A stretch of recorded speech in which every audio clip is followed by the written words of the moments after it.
আজকে কেমিস্ট্রি যে সেকেন্ড পেপারের চতুর্থ অধ্যায়, আমরা এই অধ্যায়ের আমরা যে ম্যাথমেটিক্যাল প্রবলেম গুলো এগুলো দেখার চেষ্টা করব। আমরা আগে এখানে যে থিওরি সেই থিওরিটা দেখছি। থিওরিতে আমরা ফ্যারাডের যে সূত্র, তারপর তড়িৎ বিশ্লেষক কোষ কি, গ্যালভানিক কোষ কি, সেখান থেকে ফ্যারাডের সূত্র, নাস্ট ইকুয়েশন, যা যা দরকার যাবতীয় সবকিছু আলোচনা করছি। এখানে ম্যাথমেটিক্যাল প্রবলেম গুলো দেখবো এবং এখানে আমি গাণিতিক রসায়ন লেকচার পাবলিকেশন এটা ইউজ করছি। তো এইখানে যদি দেখি প্রথম যে ম্যাথটা, আচ্ছা ম্যাথের আগে আমরা যদি সূত্রগুলো আরেকবার রিকল করি, সেটা হচ্ছে ফ্যারাডের প্রথম যে সূত্রটা ছিল সেখানে আমরা দেখতেছিলাম যে ডাব্লিউ ইজ ইকুয়াল টু ছিল M I T divided by N F. তো এই ডাব্লিউটা ছিল যেটা হচ্ছে যে আমরা কতটুক পরিমাণ পদার্থ ক্যাথোডে জমা হবে সেটা হচ্ছে ডাব্লিউ ছিল। এম ছিল কি পদার্থটা ইউজ করতেছি তার অ্যাটমিক মাস। আই ছিল হচ্ছে গিয়ে কতটুকু তড়িৎ প্রবাহ আমরা চালনা করতেছি যার একক হবে অ্যাম্পিয়ার। টি হচ্ছে গিয়ে আমি কত সময় ধরে, মানে টি হচ্ছে টাইম।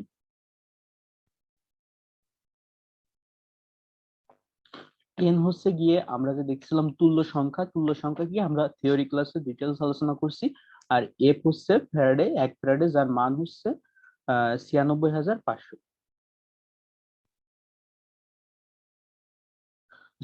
এখন এই ফর্মুলা দেখে আমরা যাবতীয় যে ম্যাথ গুলো সেগুলো করে থাকবো। তো প্রথমে যে কথাটা বলছে, 1 নম্বর সমস্যা যদি আমরা দেখি, সেখানে বলছে একটা কপার সালফেট দ্রবণে যদি আমরা 10 অ্যাম্পিয়ার বিদ্যুৎ প্রবাহ চালনা করি।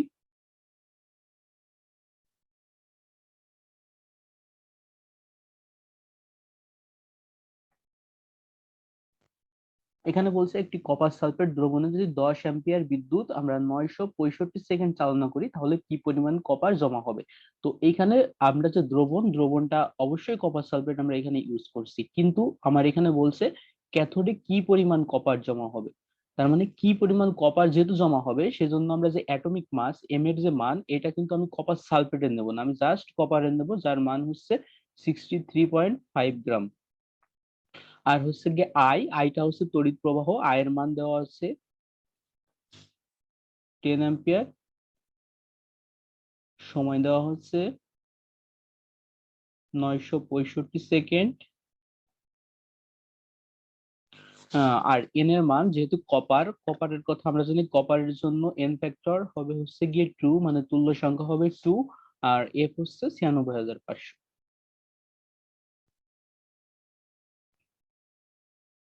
তো এই যে যে মানগুলো আছে সেই মানগুলো যদি আমি এখানে বসাই, এম এর মানটা আমি এখানে বসাবো, তারপর আয়ের মানটা বসাবো এখানে, তারপর টি এর মানটা বসাবো, এন এর মান 2 বসাবো, এফ এর মান 96,500 বসাবো। বসানোর পর ক্যালকুলেটরে আমরা যদি অ্যান্সার দেখি তাহলে আসবে 3.175 গ্রাম। আচ্ছা, এটা ছিল প্রথম ম্যাথমেটিক্যাল প্রবলেম। আমরা ধীরে ধীরে আস্তে আস্তে যখন আমরা সামনের দিকে যাব তখন একটু কঠিন আস্তে আস্তে আসবে। প্রথমে একেবারে ইজি থেকে শুরু করতেছি।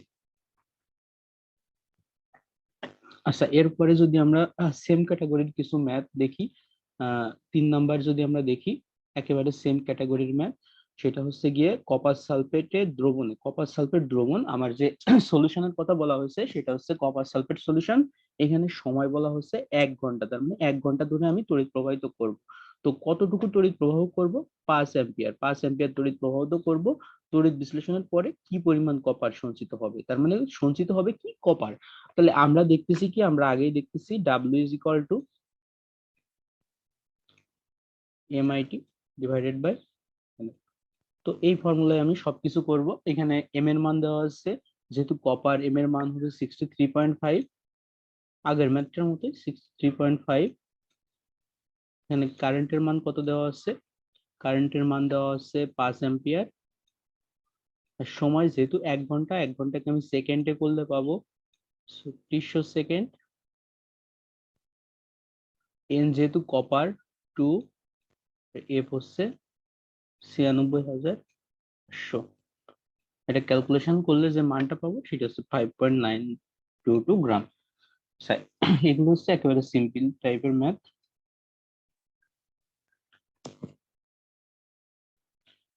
আচ্ছা, এটাও 4 নাম্বারও সেম, 5 নাম্বারও এটা হচ্ছে, হ্যাঁ সেম ক্যাটাগরি না, এখানে একটু ঝামেলা আছে, এটা একটু অন্য ধরনের ম্যাথ।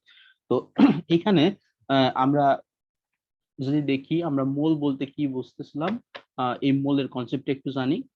আমরা মোলের যে ফর্মুলা, এখানে শুধু আমি ফর্মুলা গুলোই দেখাবো, থিওরিটা আমার থিওরি ক্লাস আলোচনা করা হয়েছে। যে মোল সেটা আমি যদি ভরের ক্ষেত্রে তুলনা করি, সেটা হচ্ছে ডাব্লিউ ডিভাইডেড বাই এম। এটা হচ্ছে যখন কোনো ভর দেওয়া থাকবে তখন মোল নির্ণয়ের ফর্মুলা। যখন আয়তন দেওয়া থাকবে তখন মোল নির্ণয়ের ফর্মুলা কি ছিল? V divided by 22.4। যখন হচ্ছে অণুর সংখ্যা দেওয়া থাকবে তখন মোল নির্ণয়ের ফর্মুলা ছিল N divided by N A. তারপরে এইটা গেল। আর যখন হচ্ছে গিয়ে যখন আদর্শ গ্যাসের সবগুলো ফর্মুলা, যেমন হচ্ছে সবগুলো ডাটা, যেমন হচ্ছে প্রেসার, আয়তন, তারপর হচ্ছে গিয়ে তাপমাত্রা সব দেওয়া থাকবে, তখন হচ্ছে গিয়ে মোল হবে পিভি ডিভাইডেড বাই আরটি। তো মোটামুটি এইগুলো ফর্মুলা যদি আমি জানি তাহলে মোল নির্ণয় করতে পারবো। তো এইগুলো আমি ইউজ করে এই ম্যাথটা করব। তো এখানে যে কথাটা বলা রয়েছে যে তুতের জলীয় দ্রবণের মধ্য দিয়ে 160 মিলি অ্যাম্পিয়ার তড়িৎ 40 মিনিট ধরে চালনা করা হলো। তড়িৎ দ্বারে সঞ্চিত কপার পরমাণুর সংখ্যা নির্ণয় করো। তো তড়িৎ দ্বারে সঞ্চিত কপার পরমাণুর সংখ্যা, এখানে আমার সংখ্যাটা নির্ণয় করতে বলছে। তো আমি অ্যাজ ইউজুয়াল যে ফর্মুলা, সেই ফর্মুলাটা লিখবো। আমরা জানি ডাব্লিউ ইজ ইকুয়াল টু কি ছিল? MIT divided by NF. তো এখান থেকে আমার যেহেতু সংখ্যা নির্ণয় করতে বলছে, আমি মোলে নিয়ে চলে যাবো। তো মোলে নেওয়ার জন্য কি করতে হবে?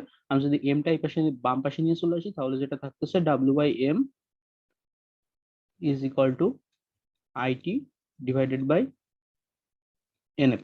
এখন ডাব্লিউ বাই এম কে আমি কি বলতে পারি? ডাব্লিউ বাই এম কে আমি মোল বলতে পারি, এখানে লিখছি। ডাব্লিউ বাই এম কে আমি লিখতে পারি mole. N is equal to কি আসতেছে? IT divided by NF. আচ্ছা, ডাব্লিউ বাই এম কে যদি আমি মোল লিখতে পারি, আবার মোল যেহেতু আমার পরমাণুর সংখ্যা নির্ণয় করতেছে, তাহলে পরমাণুর সংখ্যার সাথে ডিরেক্টলি যেটা রিলেট সেটা হচ্ছে N divided by N A. তাহলে আমি এখানে লিখতে পারি N divided by N A is equal to IT divided by N F. তাহলে এইটা যদি আমি লিখি, তাহলে আমার এখানে দেখতেছি কারেন্টের মান দেওয়া আছে 160 মিলি অ্যাম্পিয়ার। তাহলে আমার এখানে বের করতে বলছে পরমাণুর সংখ্যা। আচ্ছা, এটা যদি আমি এই পাশে নিয়ে চলে আসি, তাহলে এটা দেখতেছি এনটা আমার বের করতে বলছে। এন এর মান হচ্ছে 6.02 গুণ 10⁻23 ইজ ইকুয়াল টু, আই এর মান দেওয়া আছে 160 মিলি অ্যাম্পিয়ার। এটাকে যদি আমি 160 মিলি অ্যাম্পিয়ার দেওয়া, এটাকে অ্যাম্পিয়ারে করলে 10⁻³ দিয়ে গুণ করতে হবে। গুণ সময় দেওয়া আছে 40 মিনিট। 40 মিনিট আমি কি করব? এর সাথে 60 দিয়ে গুণ করব, তাহলে সেকেন্ডে কনভার্ট হয়ে যাবে। আর এন যেহেতু কিসের কথা বলছেন? কপার, সেহেতু এন এর মান হবে 2, আর এফ হচ্ছে 96,500। তাহলে এই ডাটাগুলো ইউজ করে আমি কতগুলো কপার পরমাণু সঞ্চিত হবে সেই পরমাণুর সংখ্যাটা বের করতে হবে। আচ্ছা, এই ছিল এই প্রবলেমটা। এর পরবর্তীতে যদি আমি যাই, এটা সেম প্রবলেম। কি পরিমাণ কপার জমা হবে, তার মধ্যে ডাব্লিউ এর মানটা বের করতে হবে। এখানে হচ্ছে গিয়ে কি বলছে? 5 অ্যাম্পিয়ার বিদ্যুৎ কত সময় ধরে প্রবাহিত করলে। তাহলে আমরা জানি W is equal to, same formula, W is equal to MIT by N এর। তো এখান থেকে সবকিছু মান দেওয়া আছে। এটা যদি একটু দেখি 7 নাম্বারটা, আমরা জানি কি W is equal to MIT divided by N এর। তো এখানে যে মানটা বের করতে বলছে সেটা হচ্ছে কত সময় ধরে প্রবাহিত করতে হবে। তার মানে আমার এখানে টি এর মানটা বের করতে হবে। তো এখানে কারেন্টের মান দেওয়া হচ্ছে 5 অ্যাম্পিয়ার, আমি কারেন্টের মানটা এখানে 5 অ্যাম্পিয়ার বসাবো। এম, এটা বলছে ক্রোমিয়াম কতটুকু জমা হবে। তার মানে এমটা কি? ক্রোমিয়ামের পারমাণবিক ভর, সেটা দেওয়া আছে 52 গ্রাম। আই এর মান দেওয়া, এন এর মান কি? ক্রোমিয়াম, আমরা জানি ক্রোমিয়ামের মান কি হয়ে থাকে, আমরা জানি ক্রোমিয়াম সবসময় Cr3+ হয়। Cr3+, সেটা এন ফ্যাক্টর আমি কেমনে নির্ণয় করব সেটা হচ্ছে থিওরি ক্লাসে দেখানো হয়েছে। তো এখানে ক্রোমিয়ামে এন এর মান হবে 3, আর এফ এর মান কত হবে সেটা আমরা জানি 96,500। এই মানগুলো যখন বসাবো, বসানোর পর এখানে বলছে যে এতটুকু কপার, যদি আমরা এই শর্তগুলো পালন করি তাহলে এতটুকু কপার জমা হবে। তার মানে ডাব্লিউর মানও দেওয়া আছে, সরি কপার না ক্রোমিয়াম, ডাব্লিউর মান দেওয়া হচ্ছে ডাব্লিউ 2.5 গ্রাম। তো সব ডাটা ইউজ করে এখানে আমার একটাই আননোন রাশি, সেটা হচ্ছে গিয়ে টি। তো এই সবগুলো ডাটা যখন আমি ইউজ করব তখন এই একটা আননোন রাশি টি, এই টি এর মানটা আমি বের করতে পারবো। একেবারে সিম্পল প্রবলেম গুলো। এরপরে সেম কনসেপ্ট, এখানে সবকিছুই সেম কনসেপ্ট, কি পরিমাণ কপার জমা হবে ডাব্লিউ এর মানটা এখানে বের করতে বলছে। এখানে জেড আইটি বা যেগুলো দেওয়া আছে, জেড কে আমরা M divided by N F এ কনভার্ট করছিলাম, এটা আমাদের থিওরি ক্লাসে আলোচনা করা হয়েছে। এটা কি আসতেছে একবার একটু ছোট করে দেখাই দিই। সেটা হচ্ছে কি ছিল, ডাব্লিউ ইজ ইকুয়াল টু ছিল জেড আইটি।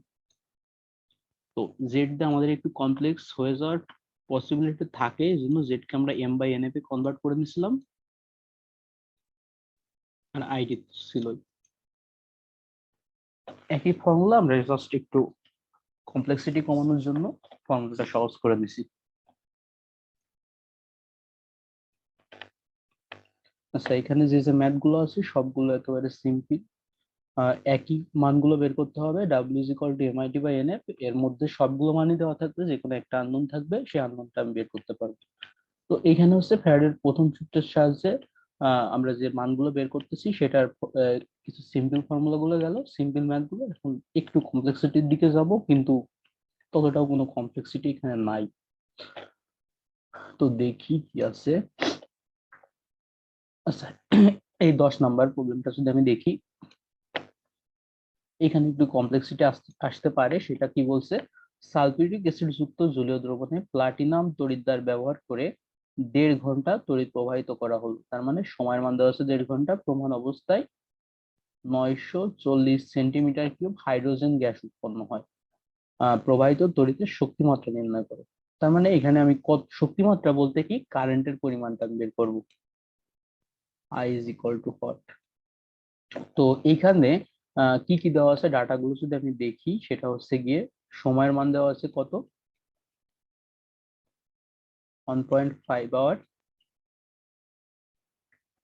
আচ্ছা, আর এইখানে ভলিউমটা দেওয়া আছে 940 সেন্টিমিটার কিউব। তো এটাকে সেন্টিমিটার কিউব থেকে যদি আমি লিটারে কনভার্ট করি, 1000 দিয়ে ভাগ করলে জাস্ট এটা আসতেছে 0.94 লিটার আসতেছে, কারণ আমি সবকিছু লিটারে কনভার্ট করে নিচ্ছি। আয়ের মানটা বের করতে বলছে, তো এখানে ভলিউম চলে আসতেছে। ভলিউম চলে আসলে কি করতে হবে, আমরা জাস্ট ফর্মুলা গুলো চেঞ্জ করে নিতে হবে। কি করব, আমরা জানি ডাব্লিউ ইজ ইকুয়াল টু কি ছিল, এমআইটি ডিভাইডেড বাই এনএফ। তো এটাকে আমি কি করব, মোলে নিয়ে চলে যাব, যেহেতু এখানে মোলে নেওয়ার কোনো দরকার হইতো না যদি সবকিছু আমার এই গ্রামে দেওয়া থাকতো, মানে আমার এই ফর্মুলা অনুযায়ী সবকিছু দেওয়া থাকতো। কিন্তু এটা তো আমার ফর্মুলা অনুযায়ী দেওয়া নেই, আগে একটা করতেছিলাম, সেইখানেও আমার অনুসংখ্যা নির্ণয় করতে চাইছে। তো অনুসংখ্যা যখন নির্ণয় করতে বলবে তখন আমি নিয়ে চলে গেছিলাম মোলে, কারণ হচ্ছে কি এখানে কোনো অনুসংখ্যার কিছু নাই, এজন্য এটাকে আমি কনভার্ট করে নিয়েছিলাম। এইখানেও আমার এই ভলিউমের কোনো কিছু নাই, এজন্য মোলে নিয়ে যেয়ে এটাকে আমি কনভার্ট করে নেব। তো কেমনে কনভার্ট করব, এটাকে আমি এক পাশে নিয়ে চলে আসবো ডাব্লিউ বাই এম কে। W by M is equal to হচ্ছে আইটি ডিভাইডেড বাই এনএফ। তো এখান থেকে ডাব্লিউ বাই এম ছিল মোল। তো মোলকে আমি বিভিন্ন ভাবে প্রকাশ করছিলাম, যখন আমরা দেখছিলাম আয়তনের কনসেপ্ট আসতেছিল, তখন আমি ডাব্লিউ বাই এম কে লিখতেছিলাম ভি ডিভাইডেড বাই 22.4। এই সবকিছু থিওরি ক্লাসে ডিটেলস আলোচনা করা হয়েছে। তো এইখানে আইটি ডিভাইডেড বাই এনএফ। তো ভি এর মান কত দেওয়া, ভি এর মান দেওয়া দেখতেছি 0.94। তাহলে ভি এর মানটা আমি যদি মানগুলো এখানে বসাই, তাহলে ভি এর মান হচ্ছে 0.94, লিটারে কনভার্ট করে নিয়ে গেছি। এটা হচ্ছে 22.4। আয়ের মান কত দেওয়া হচ্ছে, আয়ের মানটা আমার বের করতে হবে। টি এর মানটা কত, টি এর মানটা হচ্ছে 1.5 আওয়ার। এর সাথে আমি যদি 3600 গুণ করি তাহলে আসবে সেকেন্ড, ডিভাইডেড বাই এন এর মান। এটা কি বলছে, এখানে একটু ঝামেলা আছে, যখন হচ্ছে সালফিউরিক অ্যাসিড যুক্ত জলীয় দ্রবণ বলতেছে, এখন এখানে ক্যাথোড তড়িৎদ্বার আর অ্যানোড তড়িৎদ্বার, এখানে যে বিক্রিয়া জারণ আর বিজারণের বিক্রিয়া করতেছে, এটা মোটামুটি সক্রিয়তা সিরিজের সময় ডিটেলস আলোচনা করা হয়েছে। তো এখানে দেখতেছি আমরা 4টা ইলেকট্রনের আদান প্রদান করতেছে, তার মানে যেগুলো ইলেকট্রনের আদান প্রদান ঘটে সেটা হচ্ছে এন। তাহলে এন এর মান আমি এখানে 4 লিখবো, গুণ এফ হচ্ছে 96,500। তাহলে এখানে যে আয়ের মান, আয়ের মানটা যেটা আসবে সেটা হচ্ছে এইখানে আমি যে অ্যান্সারটা পাইছি সেই অ্যান্সার থেকে ঠিক এখান থেকে আমার দ্বিগুণ একটা মান আসবে, তার মানে এখানে আই এর মান হবে 3। তো এখানে 3 আসবে, কিন্তু এখানে আমি অ্যান্সার দেখতেছি 1.49। এর কারণটা কি, আমরা যে ফর্মুলা দিয়ে করছি সেখান থেকে আমরা এই যে 4 ইলেকট্রন সবকিছু আমরা দ্বিগুণের জন্য করতেছি, তো দ্বিগুণের জন্য করলে হবে না, এখান থেকে আমার জাস্ট একটার জন্য করতে হবে। এই জন্য জাস্ট একে 2 দিয়ে যখন আমি ভাগ করবো তখন আমার 1.5 চলে আসতেছে। কোনো ব্যাপার না, সিম্পল প্রবলেম।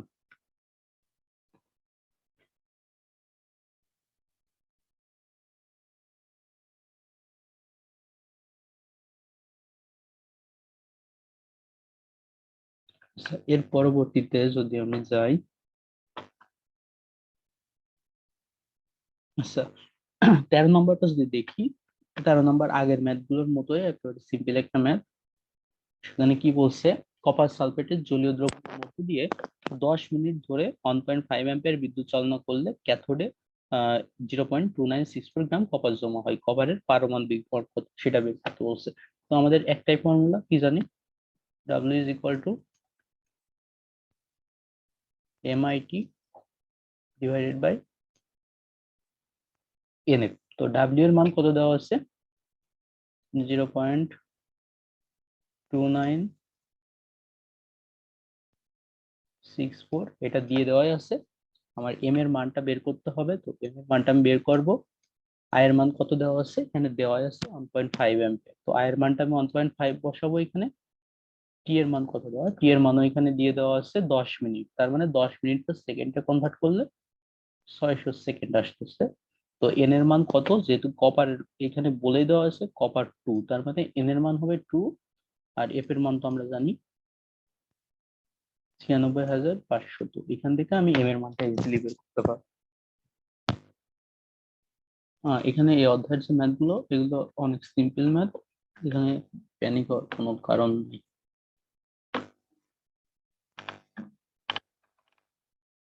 পিডিএফটা একটু ফেডেড হয়ে গেছে, এখানে কোনো এগুলো সবই সেম টাইপের ম্যাথ। এই যে এইখানে যদি আমি 20 নাম্বারটা দেখি, এখানে বলছে যে সবকিছু দেওয়া আছে, কারেন্টের মান দেওয়া, সময়ের মান দেওয়া আছে, এখানে হচ্ছে গিয়ে ডাব্লিউ এর মানও দেওয়া আছে, তুল্য ভরটা নির্ণয় করতে বলছে। তো এখান থেকে ভরটা ইজিলি নির্ণয় করা যাবে, পারমাণবিক ভর না, এখানে তুল্য ভরটা বের করতে বলছে। তো তুল্য ভরটা কি, ডাব্লিউ ডিভাইডেড বাই এন। এটা যদি একটু দেখাই, এটা বের করতে বলছে কি, আমরা জানি ডাব্লিউ ইজ ইকুয়াল টু কি ছিল, এমআইটি ডিভাইডেড বাই এন। তো এমটা যদি আমার বের করতে বলতো, পারমাণবিক ভর বের করতে বলতো, আমি ডিরেক্ট আমি এমটাই বের করতাম, কিন্তু এখানে আমার পারমাণবিক ভরটা বের করতে বলে নাই।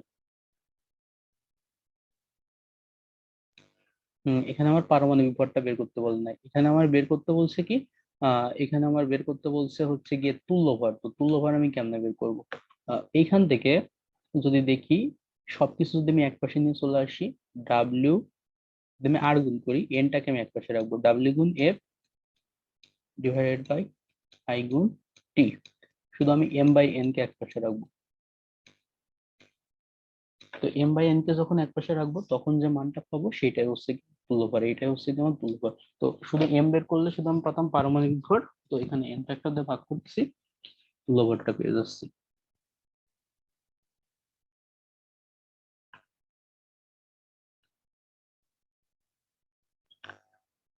আচ্ছা এই ম্যাথটা যদি আমি দেখি, এখানে সব কমপ্লেক্সিটির যে যেগুলো ছিল সবগুলো একবারে এটা ডিসক্রাইব করে দেবে। সেটা হচ্ছে গিয়ে বলছে কি, সালফিউরিক অ্যাসিড যুক্ত জলীয় দ্রবণ। তো জলীয় দ্রবণ যখনই বলতেছে তখন আমি দেখতেছি কি 4টা ইলেকট্রনের আদান প্রদান করতেছে। তো এখানে আমি এন ফ্যাক্টরের মান মোটামুটি মুখস্থই রাখতে পারি, জলীয় দ্রবণ বললে এন ফ্যাক্টরের মান হবে 4। তো এখানে বলছে প্লাটিনাম তড়িৎদ্বার যদি আমি ইউজ করি, সেখানে 2 অ্যাম্পিয়ার তড়িৎ 3 ঘন্টা যাবত প্রবাহিত করলে কত গ্রাম পানি বিয়োজিত হবে, এ প্রক্রিয়ায় হাইড্রোজেন ও অক্সিজেনের ভর নির্ণয় করো।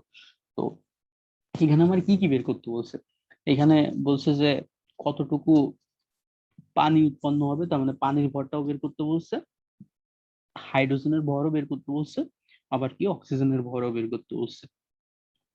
তো আমরা এখানে কি জানি, একটাই formula, W is equal to MIT divided by NF. একটাই ফর্মুলা আছে। তো এইখান থেকে যখন আমার পানির ভরটা বের করতে বলবে, তখন আমি এখানে ডাব্লিউ অফ H2O বের করবো, MIT ডিভাইডেড বাই NF। তো এখানে যদি যেহেতু আমার পানির ভরটা বের করতে বলছে, পানির পারমাণবিক ভর আমি কত জানি, 18 গ্রাম। আর আয়ের মান কত, এখানে আয়ের মান আমি লিখতেছি 2 অ্যাম্পিয়ার। টি এর মান যেহেতু 3 ঘন্টা, তাহলে আমি কি করব, 3 গুণ 3600 দিয়ে গুণ করলে আমি এখানে সেকেন্ডে কনভার্ট করে ফেলতে পারবো, ডিভাইডেড বাই এন ভেক্টরের মান, যেহেতু আমি এখানে বলছি জলীয় দ্রবণ এন এর মান হবে 4, 4টা এখানে ইউজ করব। আর এফ হচ্ছে 96,500। তো এইটা পানির জন্য করব। যখন হচ্ছে W(H2) হবে, তখন আমি জাস্ট কি করব, এম এর জায়গা এই 18 জায়গা আমি কি বসাবো, হাইড্রোজেনের উপর 2 বসাবো। যখন W(Oxygen) হবে, সেম জিনিস আমি কি করব, এখানে এম এর জায়গায় অক্সিজেনের ভর 32 বসাবো। বাকি সবই সেম থাকবে, শুধু আমি এখানে ভরটা যখন পানির জন্য বের করব, পানির ভর 18 বসাবো। যখন হচ্ছে এখানে পানির ভর আমি যেমন 18 বসাইছি, আর বাকি এখানে যা যা আছে সবকিছু আইডেন্টিক্যাল সেম থাকবে। এখানে যখন অক্সিজেন, সবকিছু অক্সিজেনের জন্য ভরটা শুধু চেঞ্জ করবো, আর বাকি সব বসাবো। তো এখানে আমি ম্যাথ করার সময় যেটা দেখবো, সে যে অ্যান্সারটা আসবে, অ্যান্সারটা কিন্তু মিলবে না।